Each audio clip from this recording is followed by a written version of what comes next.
Hello everyone, myself Kanish Gehlot, CSE third year. Today I'll be teaching you Fenwick tree. In this video, we will see introduction of Fenwick tree, structure of Fenwick tree, and we will solve a sample question using Fenwick tree. Now let's start with the introduction of Fenwick tree. What things can a Fenwick tree do? Now suppose we have a reversible function f. A reversible function is a simple function in which you can reverse the operation, in which you can get the value of the operand using result and another operand. For example, summation and subtraction are reversible operations, whereas minimum maximum are not reversible operations. So suppose we have a reversible operation f and we have an array A of n elements. So a Fenwick tree can calculate the value of the function f in some given range in O log n time. Suppose the range is from L to R and the function f is sum.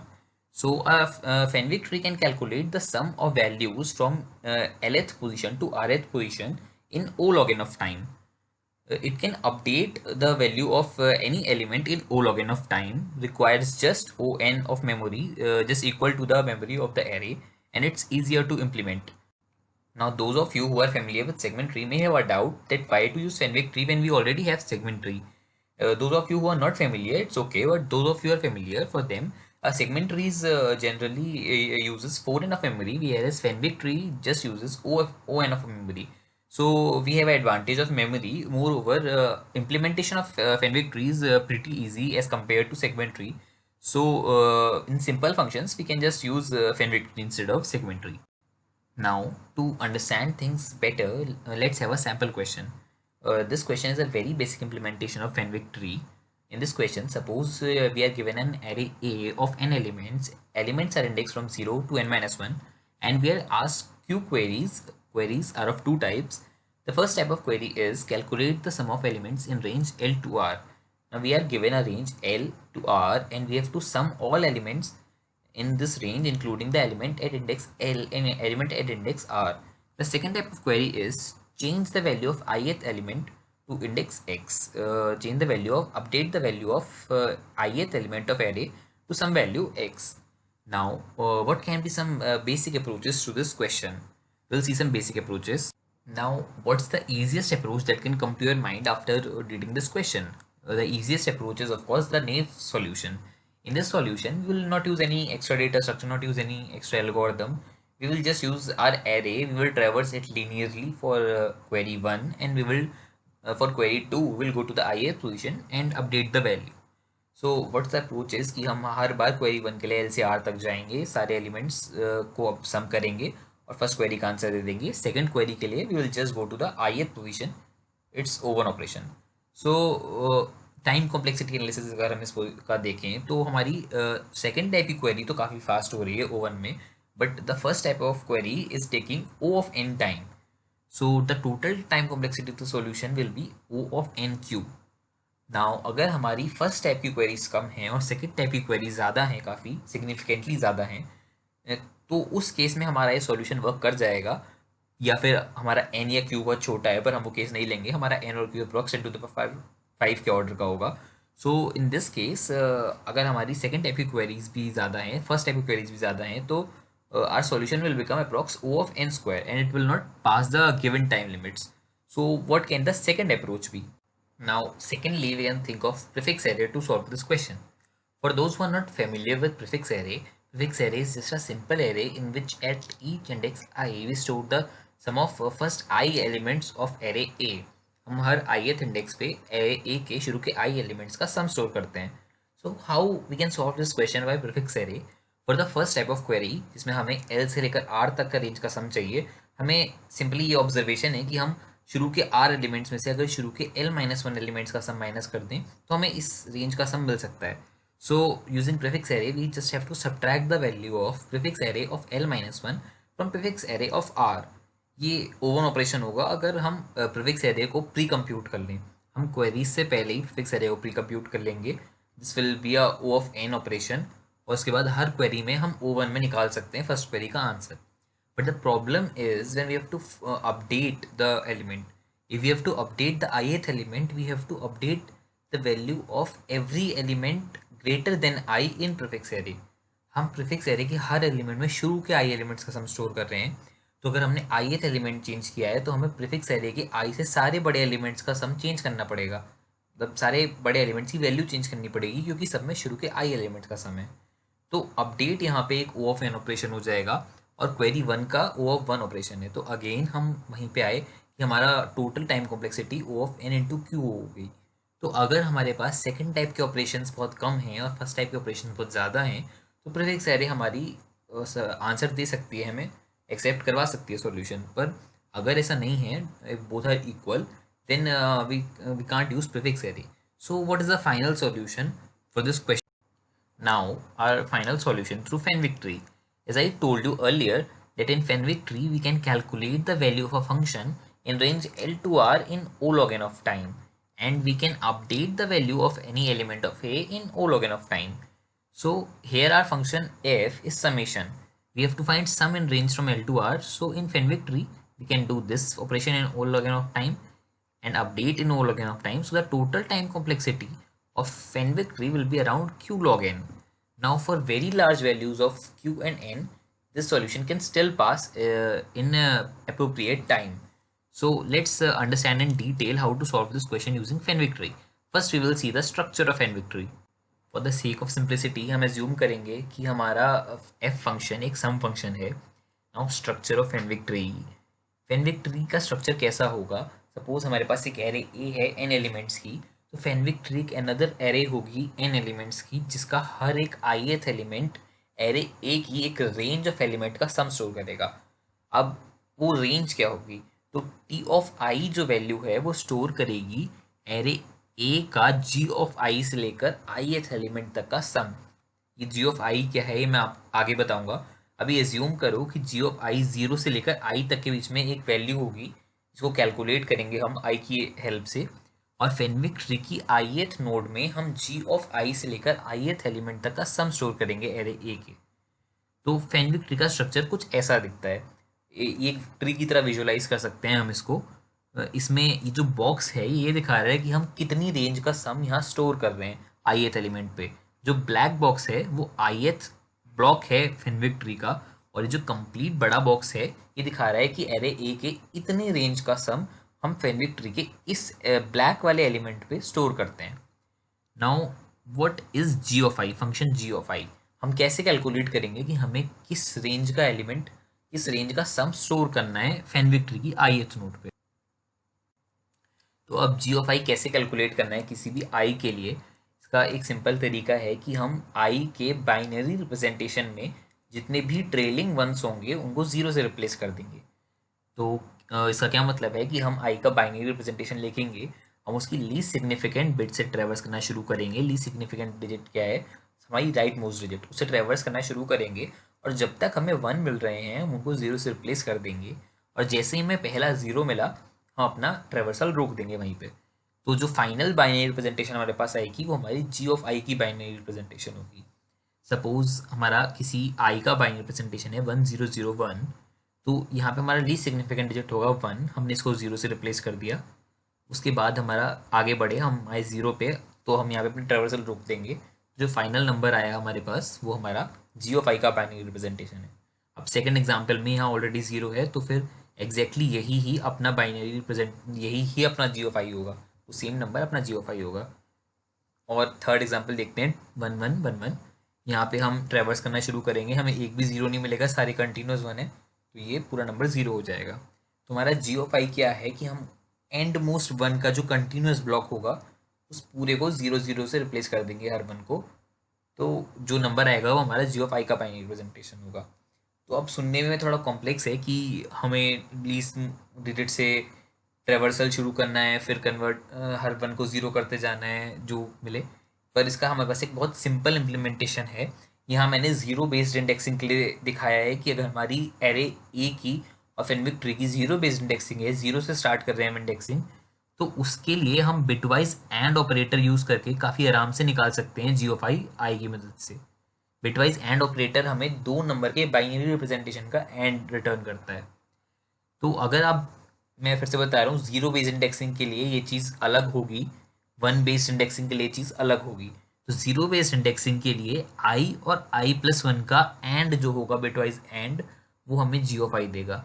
अब ये चीज़ सोच के देखो एक बार, समझ में, मतलब observation है छोटी सी, सोचने पे आ जाएगी कि आई और i+1 का एंड जो होगा वो हमारे सारे ट्रेलिंग वंस को ज़ीरो कर देगा।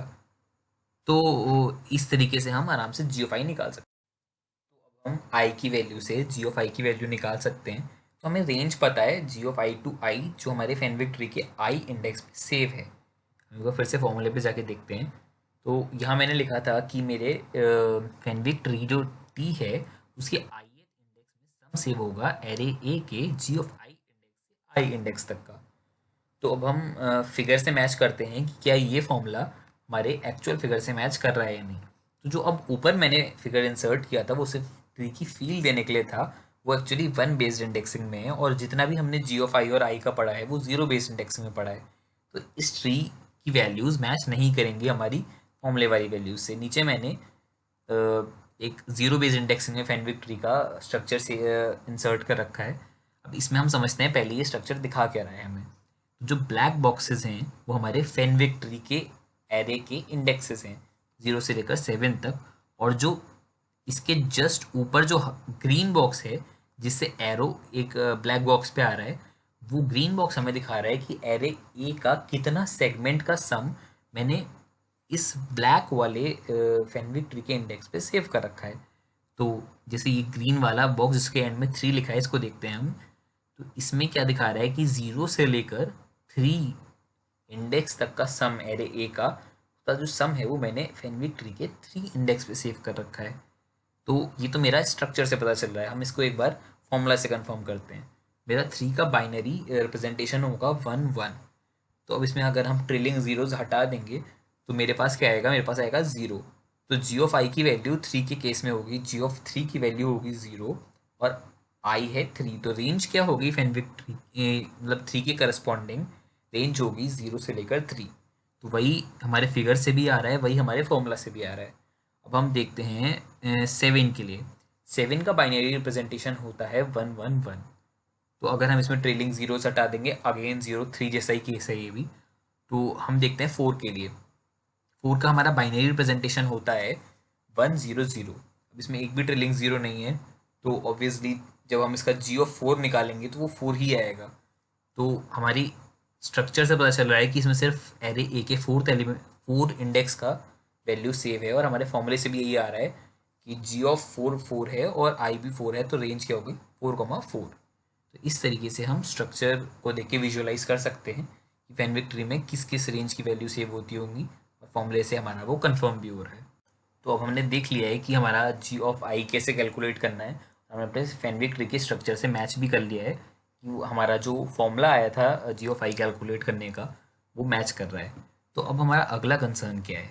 हमारा अगला कंसर्न ये है कि सपोज मुझे एरे ए में एक इंडेक्स आई दिया है और मैंने इस एरे ए के इंडेक्स आई को अपडेट कर दिया, तो मेरा फैनविक ट्री में किस किस पोजीशन पे अपडेशन होना है। तो सपोज अगर मैंने एरे ए का आई इंडेक्स का एलिमेंट अपडेट किया है, तो मेरे को फैनविक ट्री के वो सारे इंडेक्सेस अपडेट करने पड़ेंगे जिनके जी में और उनके बीच में ये आई लाई कर रहा है। तो सपोज आई मेरा एरे ए का इंडेक्स है और जे मेरा फैनविक ट्री का इंडेक्स है, तो मेरे को वो सारे जे की वैल्यू अपडेट करनी पड़ेगी फैनविक ट्री में जिनके जी ऑफ जे में और जे के बीच में ये आई लाई कर रहा है। जी ऑफ जे और जे इंक्लूसिव है यहाँ पे। तो अब ये चीज़ मेरे को कैसे पता चलेंगी? पहले हम इसको स्ट्रक्चर से देख के समझते हैं। सपोज मेरा आई की वैल्यू है 2, मैंने एरे के 2 इंडेक्स को अपडेट किया है। तो अब 2 इंडेक्स को फैनविक ट्री के किस किस इंडेक्स में 2 इंडेक्स का चेंज होना, फैनविक ट्री के किस किस इंडेक्स को चेंज करेगा, ये कैसे पता चलेगा? तो जितने भी ग्रीन ब्लॉक्स में 2 वाली पोजीशन लाई करती है उन उन बॉक्सेस को एक्चुअली 2 का चेंज होना अफेक्ट करेगा।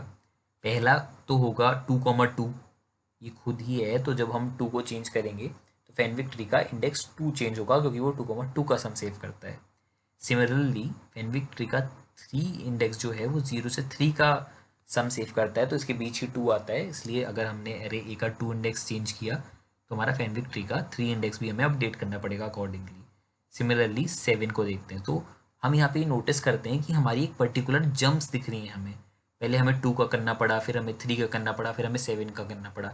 सिमिलरली अगर हम 4 इंडेक्स चेंज करते एरे ए का, तो हमें पहले 4 का करना पड़ता, फिर 5 का करना पड़ता, फिर 7 का करना पड़ता। तो ये कुछ पर्टिकुलर जम्प्स हैं। अब इन जम्प्स को हमें कैसे कैलकुलेट करना है, तो इसके लिए हम एक लूप लगाएंगे आई पे। वो लूप किस तरह से लगेगा कि हम आई को अगला जंप करेंगे, पहले आई 2 होगा, फिर हम उसको जंप करके 3 करेंगे, फिर 7 करेंगे, जब तक आई एन से छोटा है।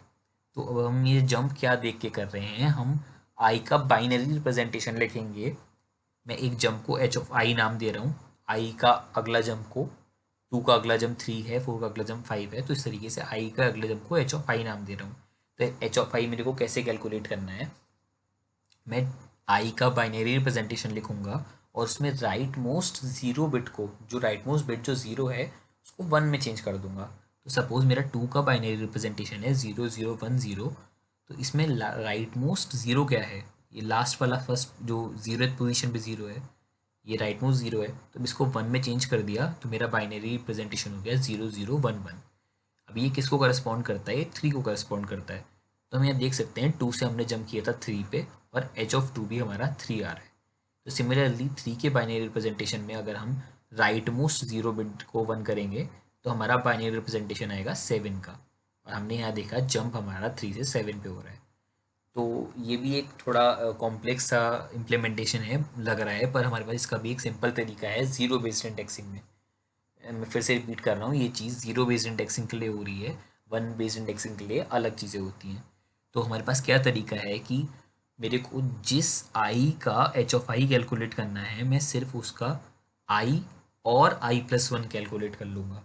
अब इसको थोड़ा ऑब्जर्व करो, किसी भी आई का बाइनरी रिप्रेजेंटेशन सोचो और i+1 का बाइनरी रिप्रेजेंटेशन सोचो, जब तुम उनका और लोगे तो हमेशा ही लास्ट अनसेट बिट सेट हो जाएगी। छोटी सी ऑब्जर्वेशन है जो कि सब एक बार सोच के देखो, मन में आ जाएगी। तो इस तरीके से हम एक जंप कैलकुलेट कर सकते हैं आई से, मुझे अगला किस ब्लॉक पे को अपडेट करना है। यहाँ पे ऑब्जर्व भी कर सकते हैं, 0 से हम 1 पे गए, 1 से 3 पे गए, तो ये जम्प्स मैं इस फॉर्मूले से कैलकुलेट कर सकता हूँ। तो अब हमने फैनविक ट्री का स्ट्रक्चर देख लिया है, समझ लिया है। हमने ये देख लिया है कि फैनविक ट्री किस इंडेक्स पे कितनी रेंज का सम स्टोर हो रहा है। तो आगे का पार्ट हमारा काफ़ी ईजी है, अब हमें सिर्फ अपना सैम्पल क्वेश्चन सॉल्व करना है इस करंट फैनविक ट्री की मदद से। तो हमारा सैम्पल क्वेश्चन क्या था, हमारा सैम्पल क्वेश्चन था कि हमारे पास एक एरे ए दिया है एन साइज़ का, और उस पर हमारे पास क्यू क्वेरीज हैं। हर क्वेरी दो टाइप की हो सकती है। पहली क्वेरी है कि हमें एक रेंज दी है, हमें उस रेंज का सम फाइंड करना है, और दूसरी क्वेरी है हमें एक इंडेक्स अपडेट करना है। तो पहले मैंने बोला था कि मैं पहली क्वेरी भी ओ लॉगिन में करूँगा फैनविक ट्री से, और दूसरी क्वेरी भी ओ लॉगिन में करूँगा। अब देखते हैं ये क्वेरी किस तरीके से ओ लॉगिन में हो पाती है, किस तरीके से हमें सॉल्व करनी है। तो ये हमारा फैनविक ट्री का स्ट्रक्चर है, पहले हम इससे समझते हैं। तो हमें पहले फैनविक ट्री में पहली टाइप की क्वेरी जो है रेंज सम निकालना है। वो हम कैसे निकालेंगे कि हम पहले 0 से लेकर आर रेंज तक का सम निकालेंगे, फिर 0 से लेकर L-1 तक का सम निकालेंगे, और फिर इनको सब्ट्रैक्ट कर देंगे फाइनली L से आर रेंज तक का सम निकालने के लिए। तो ये स्टेप तो आसान है, हमें बेसिकली यही सीखना है कि हम 0 से लेकर आर रेंज तक का सम कैसे निकालेंगे फैनविक ट्री से। तो पहले हम फिगर में देखते हैं, सपोज हमें 0 से लेकर 6 तक का सम निकालना था। तो हम यहाँ से नोटिस कर सकते हैं कि हमारा 0 से लेकर 6 तक का सम कुछ पर्टिकुलर रेंजेस में टूटा हुआ है। जैसे पहली रेंज होगी 6, फिर होगी 4 to 5, फिर होगी 0 to 3। तो हम देख सकते हैं पहली रेंज का सम 6 में सेव है, दूसरी रेंज का सम 5 में सेव है, और तीसरी रेंज का सम 3 में सेव है। तो 0 से लेकर R तक का सम फैनविक ट्री के कुछ इंडेक्सेस में सेव होगा। अब हम यहाँ भी वही जंप वाला कॉन्सेप्ट रखेंगे कि पहले हम 6 पे हैं, फिर हम जंप करके 5 पे जाएंगे, फैनविक ट्री के 5th एलिमेंट में 4 और 5 का सम ऐड करेंगे, उसके बाद जंप करके हम 3 पे जाएंगे और 0 से लेकर 3 तक का सम ऐड करेंगे। तो इन रेंजेस का सम ऐड करते करते हमें फाइनली 0 से लेकर 6 तक का सम मिल जाएगा। सपोज R हमारा 4 होता तो हमारे पास 4 से सीधे हमें 0 से 3 वाली रेंज पे जंप करना था, और इन दोनों का सम हमें दे देता हमारा 0 से लेकर 4 तक का सम। तो अब हमें ये जंप्स कैसे करने हैं, तो पहली हमारी रेंज क्या होगी, पहली हमारी रेंज होगी g ऑफ i से i। 6 के केस में g ऑफ i था 6 और i भी था 6, तो हमारी पहली रेंज थी 6,6।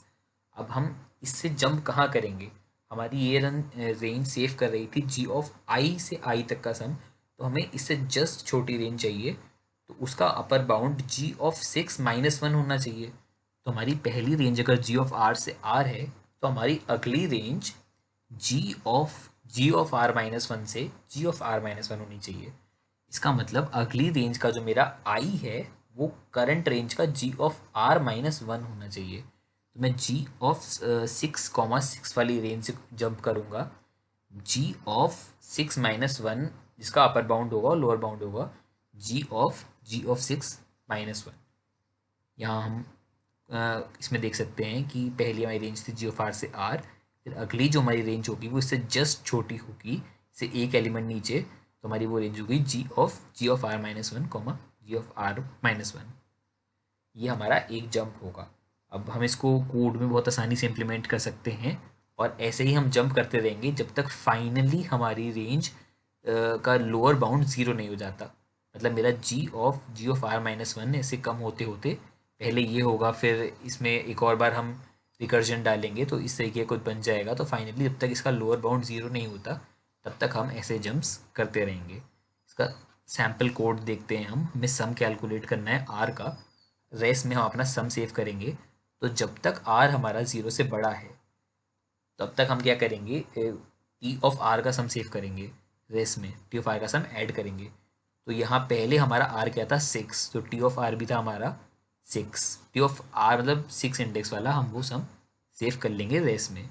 उसके बाद अगला जंप हम कहाँ कर रहे हैं, G of R minus one पे। तो R is equal to G of R minus one. तो जब भी ये आर हमारा ज़ीरो हो जाएगा या ज़ीरो से छोटा हो जाएगा हम ये लूप ब्रेक कर देंगे और हमारा रेस रिटर्न कर देंगे। तो इस तरीके से हम 0 से आर तक का सम कैलकुलेट कर सकते हैं और रेंज एल से आर तक का सम हमारा क्या होगा, sum of R minus sum of L minus one. तो ये तो था हमारा पहली क्वेरी सॉल्व करने का तरीका जिसमें हम एक रेंज में सम निकाल रहे हैं। वो हमने अपना फेनविक ट्री इस तरीके से डिज़ाइन की है हमने जी ऑफ आर की वैल्यू, कि हम किसी भी वैल्यू से अगर हम जंप्स करते करते आएंगे हमारी कॉम्प्लेक्सिटी लॉग एन ही होगी मैक्सिमम, उससे ज़्यादा नहीं होगी। तो अब हमारा है अपडेट ऑपरेशन। अपडेट ऑपरेशन मैंने एक बार पहले ही बताया था कि हम किस तरीके से करेंगे। कि सपोज़ हमारा एरे 2 में इंडेक्स में चेंज हुआ था, तो मैं आगे सारी रेंजेस देखूंगा जिस जो जो इफ़ेक्ट हो रही हैं और उन सब में चेंज अपडेट कर दूंगा। तो सपोज़ मैंने एरे 2 की वैल्यू मेरी 5 थी, अब उसमें मैंने 6 कर दिया है, तो मेरा डेल्टा कितना हुआ, मेरा डेल्टा हुआ 1। तो मेरे को +1 कर देना है उस हर रेंज में जिसमें 2 इंडेक्स आ रहा है। तो मैं पहले इस रेंज में जो मेरी 2,2 है इस रेंज में मैं डेल्टा 1 ऐड कर दूंगा। उसके बाद 0 से 3 वाली रेंज में डेल्टा 1 ऐड कर दूंगा। उसके बाद 0 से 7 वाली रेंज में डेल्टा 1 ऐड कर दूंगा। इस तरीके से मेरे को अपडेट्स करने हैं और अगेन जी ऑफ आई की वैल्यू इसी तरीके से सेट हुई है यहाँ पे कि हमारे अपडेट्स करते करते maximum complexity log of N ही होगी। तो सम ऑफ रेंजेस हमें वही जो मैंने ऊपर लिखा था कि जी ऑफ जे कॉमा जे ऐसा फाइंड करना है हमें कि हमारा आई जो है वो जी ऑफ जे से जे के बीच में हो। और हर बार में मुझे उस टी ऑफ जे में मतलब फेनविक ट्री की जे इंडेक्स में वो डेल्टा ऐड कर देना है, जितना मेरा अपडेट होने के बाद जो डिफरेंस आया है वो हर रेंज में ऐड कर देना है। तो इसका सैम्पल कोड भी हम देख लेते हैं। ये तो काफ़ी सिंपल है, सूडो कोड है ये। अपडेट अगर मुझे करना है आई पोजीशन पे डेल्टा चेंज करना है तो मैं हर जे को फाइंड करूँगा और हर उस जे में डेल्टा ऐड कर दूँगा। Now we are done with the theory. Here is a code for the above sample problem. You can use this code as a snippet for further problems as well. Now in this code, the vector bit, it is the Fenwick tree. It stores the element of the Fenwick tree. Int n is the size of the Fenwick tree. These two are the properties of the structure. Now the structure provides us two constructors and three functions.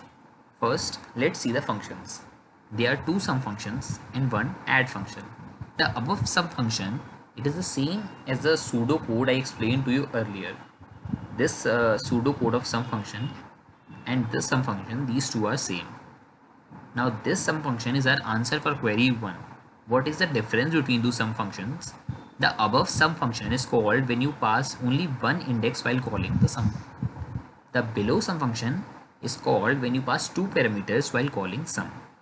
The below function automatically calls the above sum function for queries of index r and l minus 1. It subtracts them and returns the answer. Here is the add function, same as the update function I explained to you earlier. This update function and this add function are basically same. What it does is it takes two parameters, index and delta, Index is the index of array A for which the element is updated, and delta is the value by which the element is updated. It goes to every index j of n-bit that contains index I of array A in its range and update the value by delta. Now, how to build a n-bit tree? It is basically built by these two constructors.